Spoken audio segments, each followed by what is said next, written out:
Do you understand that we're actually priests? Do you understand the temple was destroyed? Where does it say that? 1 Peter 2:5. You are living stones that God is building into his spiritual temple. What's more, you are his holy priests. We just have to be careful sometimes how we see things, because sometimes the church has abdicated our privilege of being priests. So we've been talking about kind of a theme. What was the word that we've kind of been using? Huh? Kairos. Anybody remember what it means? All right. Y'all are fun this morning. What do I need to do, Andrew? Toward the mouth. All right. Let's see. How's that? I still hear it. Okay.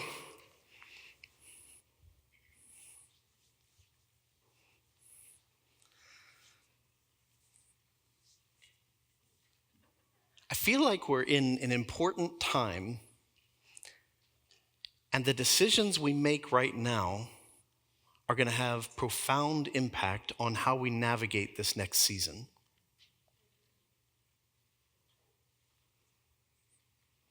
How you process the past season is going to have profound impact how you navigate the present and the future. And the Bible is full of all these stories that I would call Kairos moments or Kairos seasons. These divine, God orchestrated, God faith-sized moments that require God faith kind of decisions and actions. And that may excite some of you, and for others of you, that feels exhausting, because it's like, I just been barely holding on.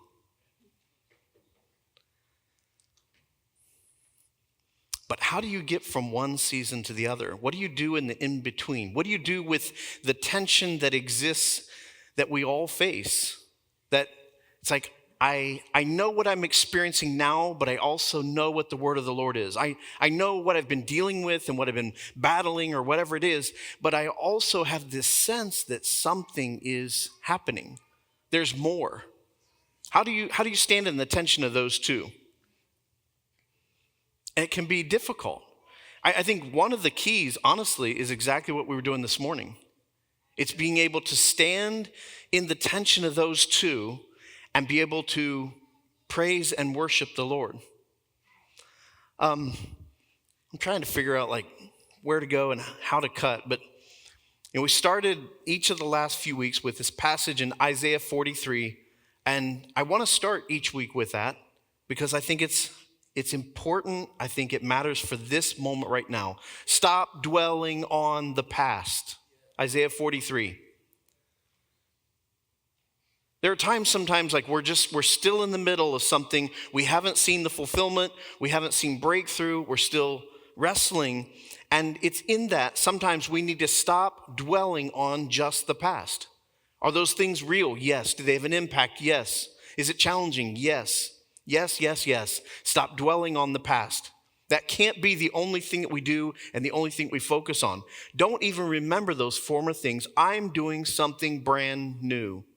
Something unheard of. Even now, it sprouts and grows and matures. I don't care if you get tired of me saying it the last few weeks. It sprouts, it grows, and matures. Don't you perceive it? There are things happening in the spirit realm a lot of times that we can't see with our natural eyes. And if you're looking for the first beginnings of something, is that the first sign that something started growing, that something started changing when you could see it with your eyes? No. When you take a seed and you plant it in the ground, when did it start growing? Probably immediately, right? Can you see it? But can you perceive that something has changed, something is growing, and then you look with anticipation for that first sprout that shoots up out of the ground? That wasn't the moment that it came to life. And I think God's promises are the same way. that they come in seed form and they're planted in the ground. And even before we see it with our natural eyes, even before we see the turnaround, something has happened. And so Kairos refers to a specific, opportune, or appointed time, a decisive moment when God's purposes break into human experience.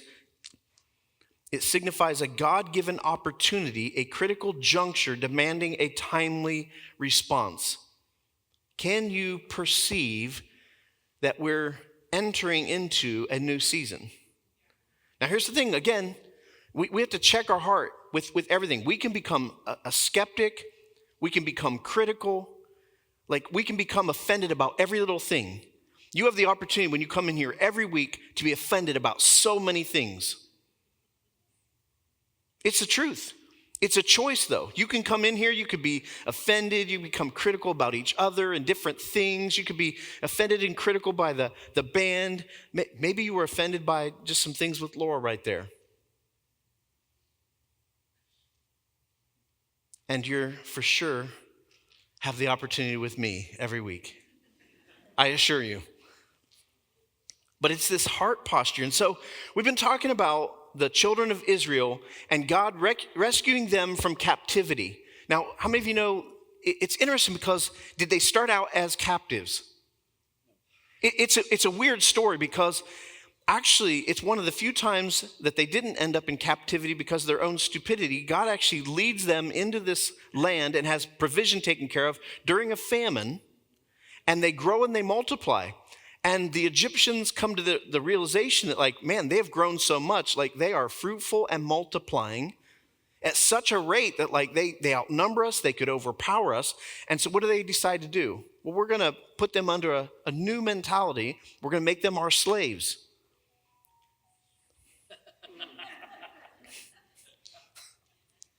Right?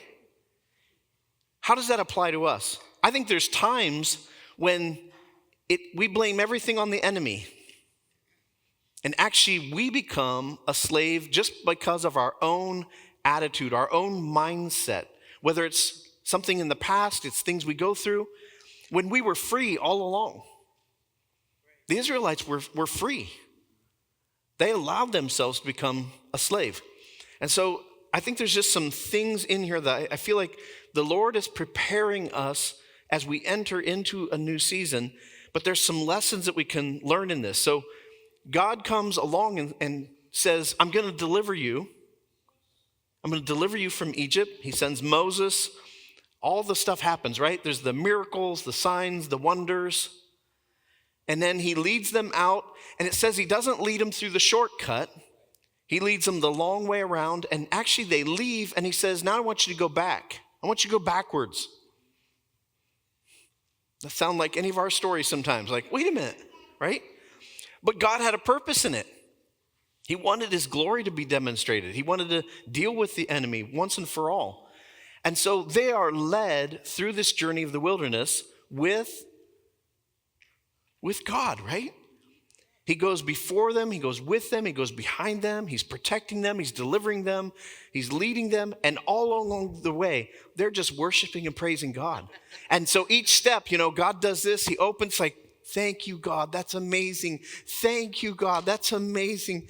Thank you, God, you're amazing, right? No, God would provide something and they'd be like, woo, for like 3 minutes. And then 2 minutes later, it's like, yeah, right? It's so relatable. Like, I don't think we realize sometimes our own self, but there can be a danger in creating that kind of a culture. There's a lot of places I wanted to go today, but I think we'll just get right to it. Is that okay? That won't bother you? I didn't think so.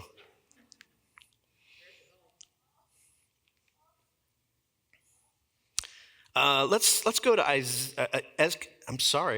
Exodus 33. While you're turning to Exodus 33, there's a few things along the journey. So we talked about God's miraculous provision, manna. Can anybody describe it for me? It's manna. It means what is it? Right. He had this miraculous provision at every turn. They're grumbling and complaining, and the Lord continues to provide for them. And what is it? He's dealing with their mindset. He's reintroducing himself to them. He's demonstrating his power, his faithfulness, and he's teaching them to obey his voice. And there's all kinds of things that happen in this journey. There's this moment where, right before Exodus 33, where Moses goes up in the mountain and they're waiting for him to come back down, and it took longer than expected. They're so impatient. Moses up there having a good time with the Lord, and they're waiting, and then they decide, we don't know if he's come back, so they said to Aaron, they said, come on, make us some gods who can lead us. We don't know what happened to this fellow Moses who brought us out here in the land of Egypt. So Aaron said, take the gold rings from your wives and your sons and your daughters, bring them to me. He makes this golden calf, right? It says, Aaron saw how excited the people were, so he built an altar in front of the calf. And I was just thinking about that. Here you have Moses lingering in God's presence, but it was taking too long for the people. It's like the people had ADD or something, right? They couldn't wait. And yet Aaron listened to the demands of the people. Okay, you know what that is. Some of you, okay. That tells me something about us. No. The people demanded something. Come on. And Aaron listened to the people. Yet, like 12 chapters earlier, God had just said, don't make these kinds of things, right? And he saw how excited the people were. You know, it's interesting, as we lead, do we listen to the people or we listen to God? When we parent our children, do we listen to our children or do we do what's best? Hypothetical question, right? So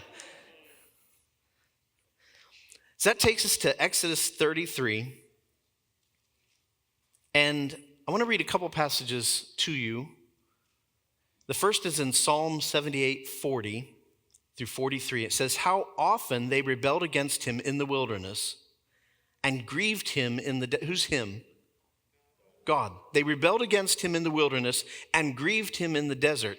Again and again they tempted God and pained the Holy One of Israel. They did not remember his power, the day when he redeemed them from the adversary, when he performed his signs in Egypt and his marvels in the field of Zoan, I don't know. Psalm 103:7. He made known his ways to Moses, his acts to the sons of Israel. So what's happening here? There's a difference between Moses and the people. And in Exodus 19:6, there's this invitation that God gives to the people. And he says, you will be my kingdom of priests, my holy nation. So think about this. They've been captives, but they've been his special people. And so he's reminding them of who they are. He brings them out of the place of captivity into the wide open space. Now again, it's the wilderness. It's not the promised land yet. But he's given them a promise. And along the journey, he's reminding them, and in that, he's reminding them of who they are, the place in his heart, and who he's always created them to be. And he says, I want you guys to be this example to the rest of the planet of a people that live in relationship with me, a people who are my priests, a whole nation that you're going to worship to me. You're going to worship me, right? What a privilege, what an honor. And so they said, yes. And they really did. They really did say yes at first. And then they witnessed some things. They saw the power of God. And it says that fear entered their heart, and they came back to Moses and said, you go and you listen and you come back and you tell us what he said. Think about what would have changed if they would have held to that beautiful, beautiful promise. What would have changed? As they go on, they start building a tabernacle. One of the tribes end up being the priesthood instead of the whole nation. Everything changes for them. It's interesting, though, because God gave them what they asked for. And so it's interesting here because God chose Israel for intimacy, and Israel chose distance for safety.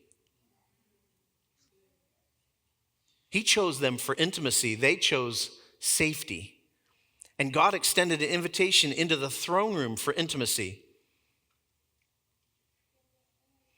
And so they told Moses, you listen, you tell us what he says, and they rejected that call.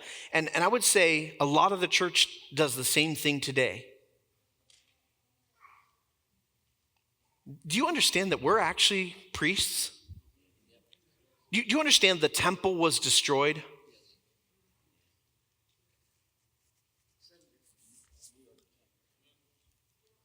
So let me ask you a question. If the temple was destroyed and we're called now a nation of priests, now where does it say that? Oh my goodness, like 1 Peter 2:5, you are living stones that God is building into his spiritual temple. What's more, you are his holy priests.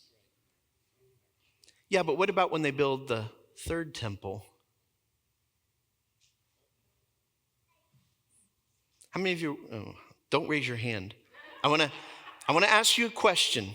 How many of you are waiting for the third temple to be built in a location, and that being the thing that starts to, I'm messing with you very, very briefly. We're not going to go deep in this, but you're asking yourself that question. How many of you are waiting for the third temple to be built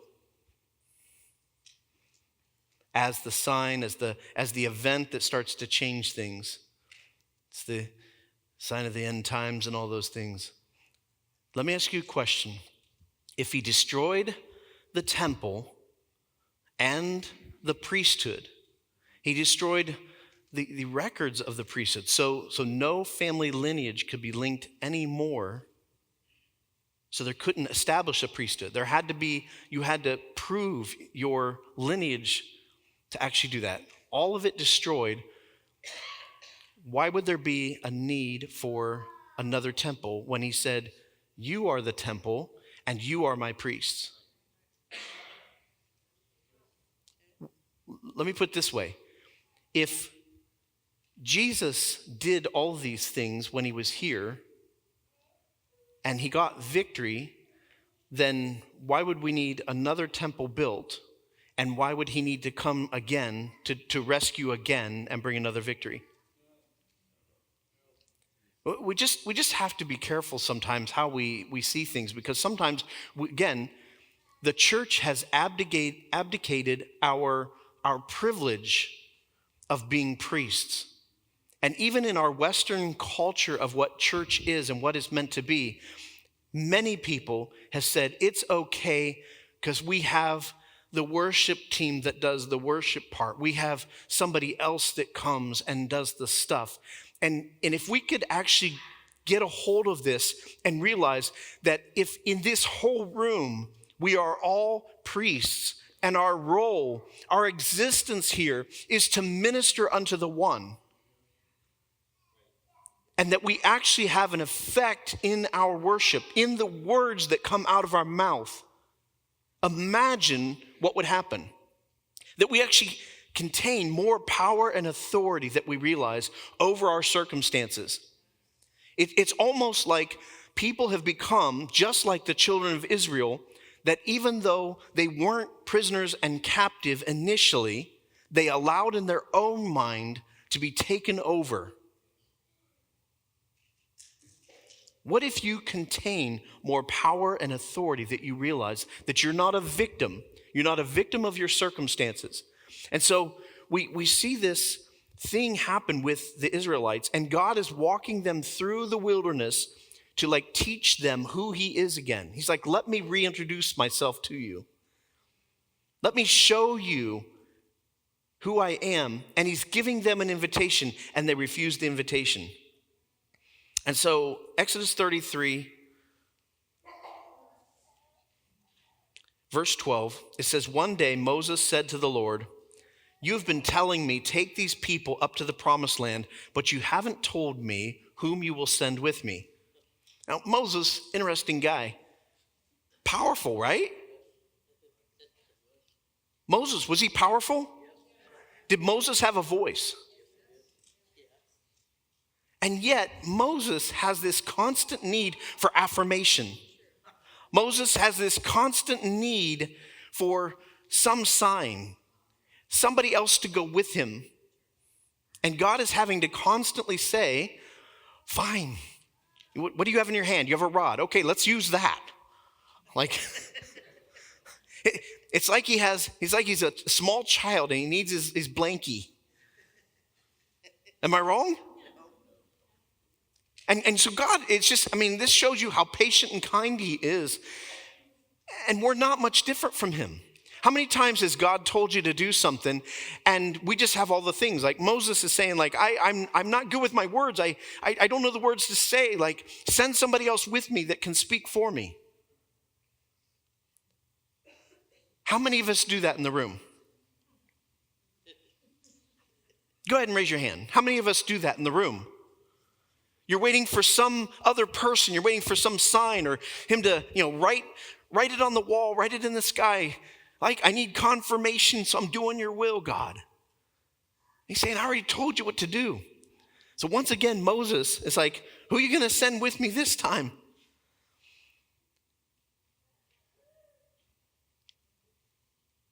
He says, you have told me, I know you by name, and I look favorably on you.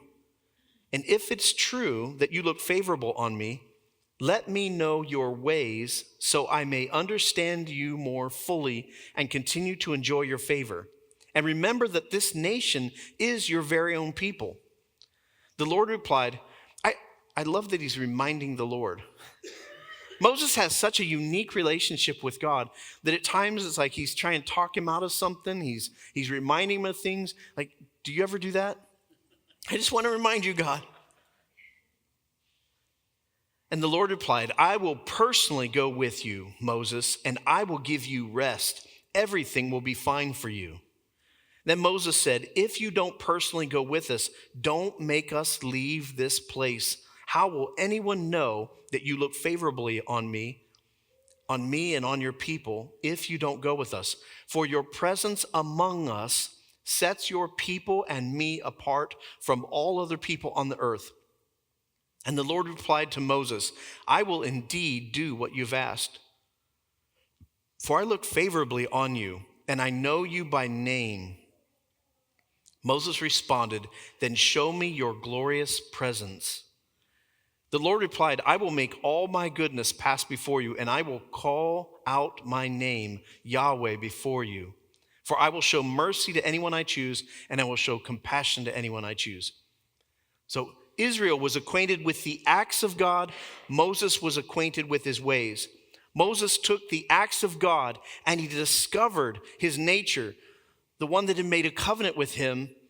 And that's why he was able to be stable when shaking came. Notice that the children of Israel, it says that they were acquainted with the acts of God, the things that God did. That was the level that they allowed themselves to get to know God by. What did that create, though? It created petulant, needy, grumbling, complaining children. Because it was never enough.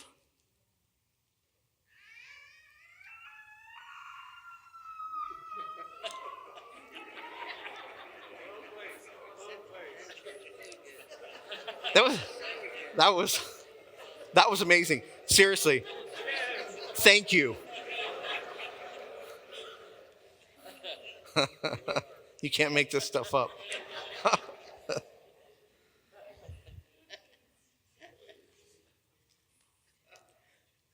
That's the difference between Moses and the children of Israel. Notice they both got what they asked for. Moses says, Your acts have led me to understand your ways. Show me your ways, but the purpose of knowing your ways is that I may know you. And that knowing is an intimate knowing. It's to lead to intimacy and relationship. The reality is that for all of us, if we're not careful, we can begin to seek his hand, his provision, his miracles, the acts of God. But those things are never meant to be in a vacuum, in a silo by themselves. That isn't the thing that we seek. And the reality is, sometimes when we've been through a really difficult season, or we find ourselves in need, it becomes really easy that becomes the main focus, because I just need that to change. I just need my need met. And how many of you realize that, like, sometimes God does those things for us? But it's to demonstrate who he is, and I think it's also to demonstrate who you are in him, who he is in you, that oneness, that union. It's not meant to stay at just him constantly doing all these things for you. It's that the things that he does demonstrates his reality. And if you get stuck there, it will never be enough, and we find ourselves in this place of complacency.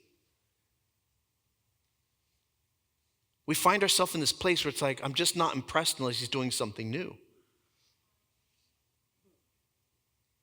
The acts of God are meant to lead us to his ways, his nature, his character. And so Moses says, hey, if you're not going to go, like, don't send us. We don't want to go without you. And in this process, like, I want to know your ways. I want to know your true character. Moses had a totally different perspective than everybody else. They just wanted to be taken care of. And I would say that's probably a slavery kind of mentality. That's a victim mentality that I need you to come up and show up. And it's like, oh, great. Here we are again. We don't have water. What are we going to do? God's like, fine, there's water. Oh, great. We don't have food to eat. What are we going to do? God's like, here you go.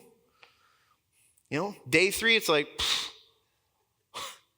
this miracle bread and birds, you know, like, need some beef and pork. Sorry. But you know what I'm saying?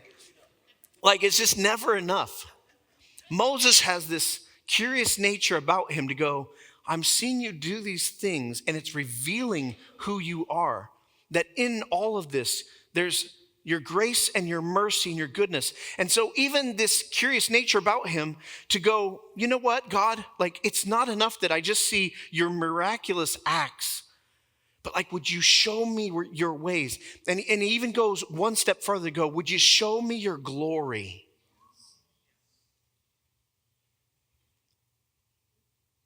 It's because he catches a glimpse of something. Why is this story in there? It's in there for us as a reminder that, number one, we don't end up like the children of Israel, where God says, like, I've made you a nation of priests, that you get to worship me.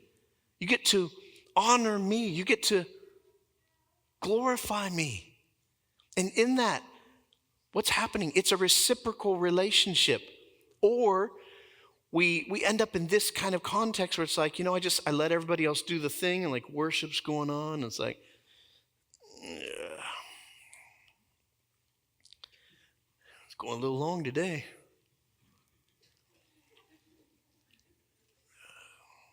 Boy, they did that chorus about 5 or 6 times. A little loud. I don't know if you can hear that buzz sound. There's a buzz sound coming from the guitar this morning. Like, they wouldn't do that down at Rock City. It'd be crystal clear. I love Rock City. Don't do that.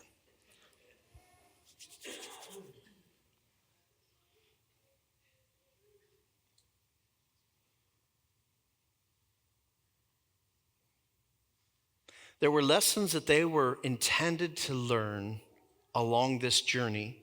God knew where he was taking them to. He was taking them into a new land, into new opportunity, into new promise. And there's these promises all along the way. And initially he's like, hey, you're going to be a nation of priests to me, and I'm going to go before you, and I'm going to drive out the enemy, and I'm going to drive them out a little bit at a time. And at times in the moment, they get excited about the word of the Lord, but then in all reality, they end up backpedaling. They end up rejecting it. They end up settling for something lesser. And God's working with their decision. He's like, I'm still going to reveal myself to you. I'm still going to go with you. It's just going to happen different now. And there's these pictures where Moses, he would go into the tabernacle. They would set up this tent, the tabernacle. This wasn't God's first and best, right? They were going to be tabernacling with him. But because they chose this, he's like, I'll work with it. I'll set aside one of the tribes. They'll be my priests. We're going to create a tabernacle, a temple, and you won't be able to go in. But I'm going to let Moses come in. And when Moses would go in, the cloud would come down and rest in the front. And so rather than the people being in that place of his presence, you know where they were? It says that they would come outside their tent and stand outside the doorway of their tent as Moses went into the presence. They settled for something lesser. All those things were still pointing to God. They were still pointing to Jesus, but it wasn't his number one, his best, his heart. And even when it came to the enemy, he's like, originally, I think they were going to be a nation of priests where they could have just probably walked in there like, worshiping and, doing the little, right? Walking into, oh boy. Uh-oh. But they're like worshiping and dancing and going into the promised land with him going ahead of them. And they're entering in as priests to inherit the promised land. And because they chose lesser, they had to go in as warriors. They had to go in as warriors, and God went with them, but they had to actually do the battle. And I think instead of going in as the worshiping priests, they had to go in with the armor and all the stuff. And I would say there's a lot of believers that we get more excited about going in with the armor and all the stuff because we like a good fight, right? Anybody like a good fight? Anybody? Thank you. Don't mind one myself. Not that I've ever been in one, but it's in there, right? And yet, it comes down to choice.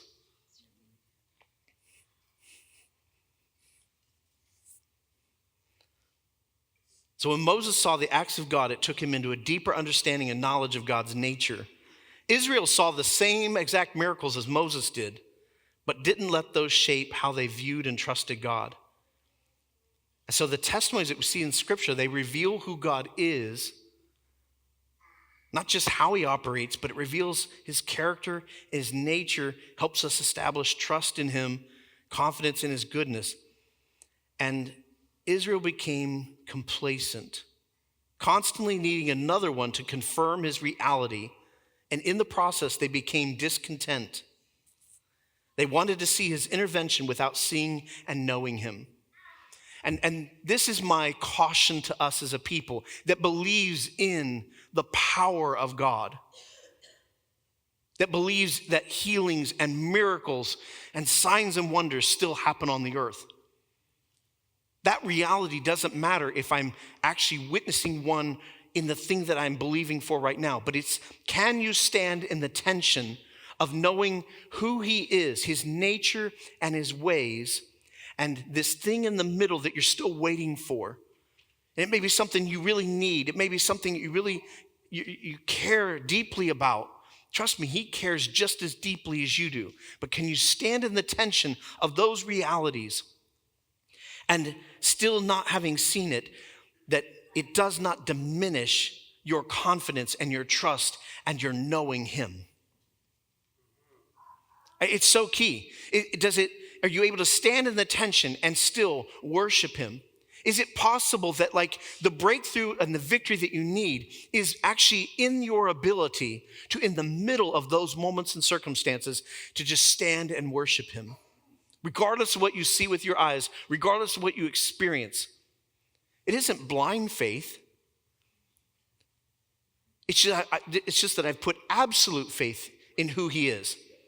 It's not just in his acts, because if that is the highest level of your relationship with God, you're going to constantly need some sort of miracle to happen to keep you moving on and saying, okay, I guess he is real. I guess he is real. I think there's something in our immature state that he works with that. I've shared this before, but there's been times when I needed something and I prayed, and there's times when I had the instant miraculous provision for those things. Nobody else knew because I didn't tell anybody else, and yet he came through. And so it was natural to assume that the second time I had a similar need, I know what to do. Abba, Father, Daddy, right? And guess what? Well, Daddy, you did it before, so I'm ready. Hit me up.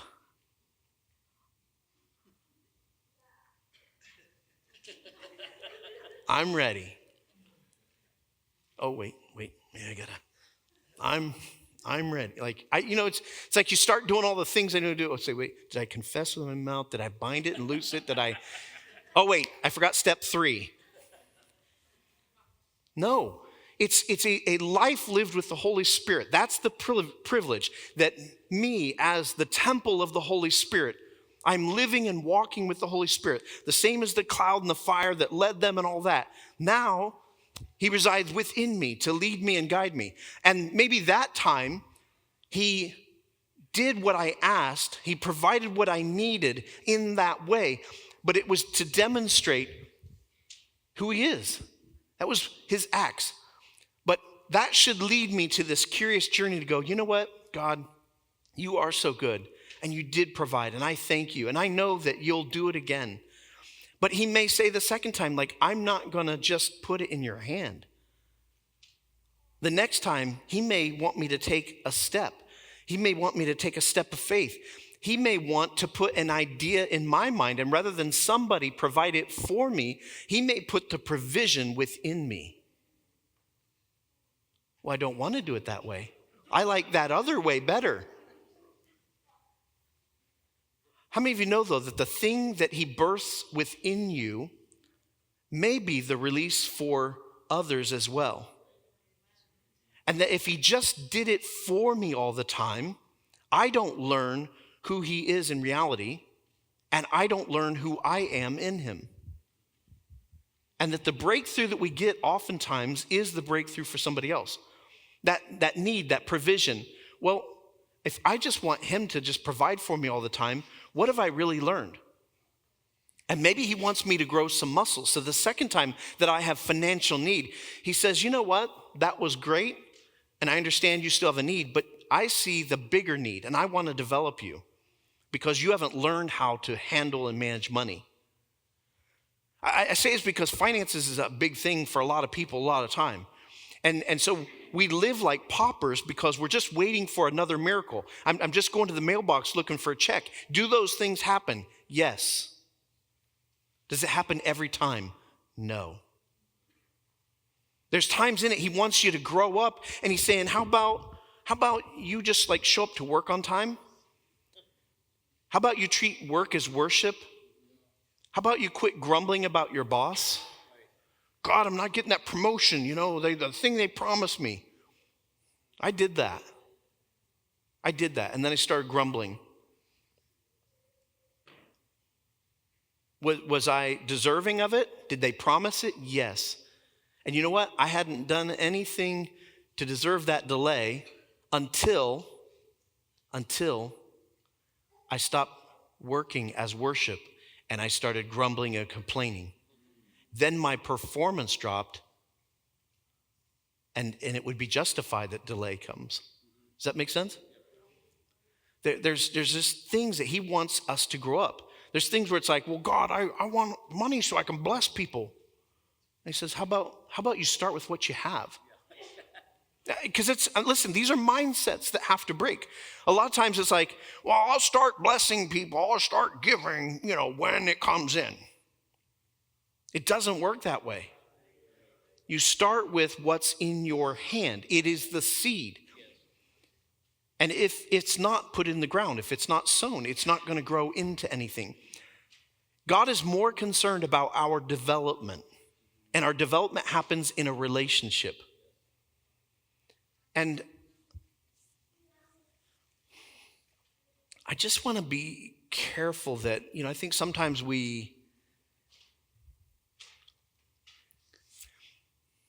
I think there's a danger in living in what I'll call a miracle culture. And there's been times and seasons where we've seen the hand of God move and miracles happen all the time. And the reality is they are still happening. But I think there's been a lot of people that have had a lot of what we'll call a delayed response. And it's like you've seen it in the past, but like, why aren't we seeing it now? And we care deeply. It may be you that's waiting for it, or maybe somebody that you love. And I guarantee you there's some watching online today, and the reason that they're not here with you in person is because they need a miracle. And so I get it. But it's the ability that in the midst of that, can you stand in the tension and continue to worship him, to continue to believe, to continue to stand, and that, God, even if I never see it, I know that you're good. I know that your promises are true. Like it's that kind of a trust. I think Laura and I, there's so many miracles, and they were promises from God. That's the trick. Sometimes when you know his nature and his ways, you know promises. And so you're standing on that bedrock. I would say this, though, is that sometimes the bedrock is him himself. That I'm not necessarily seeking the miracle all the time. It's I'm seeking you. When we get to the place where it's like, all I want is to know you. All I want is to know you. And maybe I'll see that miracle here on this earth. Maybe I'll receive that healing here on this earth. And maybe I don't. I still believe that you do. I believe these things happen. I believe that with you, anything's possible. I'm still living in hope and expectation. Nothing's going to take that away. But more than anything, you are the prize. You are the great reward. A relationship with you, knowing you. Like, I just to challenge us, because otherwise we start to look like the children of Israel. That think about what they saw and experienced. Like, who wouldn't pay some money to see some of those things? Like, if we get Universal Studios open up a new park down in Florida, it's just going to be like the miracles of the Old Testament that you get to walk through. I'm kidding, by the way, but some of you are like, I'll pay money for that. Like, the sea parting and walking through. Like, think what they saw, and literally within moments of seeing those things and experiencing those things, to again grumble and complain and question God. We do the same thing sometimes. There's something about getting this, because I believe that there is more for you. I believe there's more for me. I believe there's more for this church. And it doesn't matter the season that you've been in. It doesn't matter the season that we've been in. It doesn't matter that maybe some things haven't gone the way that you hoped. Maybe it hasn't happened yet. It's that we know him. That is the thing, right? That we become a people of worship, a people of a priesthood.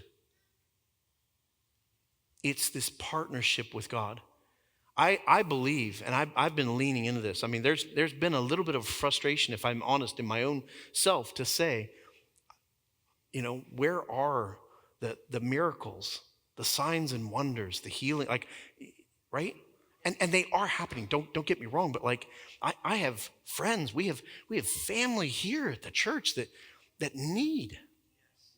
I want that so desperately for them. But if I'm not careful, I can allow that disappointment to begin to erode my faith and trust in God. It can erode my confidence in God. It can begin to become my focal point in my journey. And so this is a reminder to myself, maybe a reminder to you, that he is amazing. He's wonderful. He knows you. He loves you. He wants a relationship with you. And I believe that he knows what you're going through. He knows the delay that you feel. He understands. Those people that you love, he loves them even more than you do. It's the tension of being able to stand in those moments and in that space and in this season and to say, even though I have not seen that and experienced it with my own eyes, yet will I continue to worship you because you are good. Your mercy endures forever. You've never left or forsaken me, right? It's just, there's this thing like they were talking about this morning where you begin to talk to your soul. Soul, wake up. Come alive. And you begin to speak. The Lord's been having me just speaking over dry bones, dead bones again, right? And that might be family members, that might be family, that might be whatever, right? Just to speak, to cause it to live again. And so I'm just aligning my heart with him. And let's just say this, I'm not just aligning my heart with his acts or even his ways, but I'm aligning my heart with who he really is. Those things are supposed to lead me along a journey. And all of us are in a journey here. Some of you have been walking with the Lord a long time, others maybe not so long. But the things of God begin to reveal who he is so that we can know him and walk with him and step into this place of being part of the priesthood.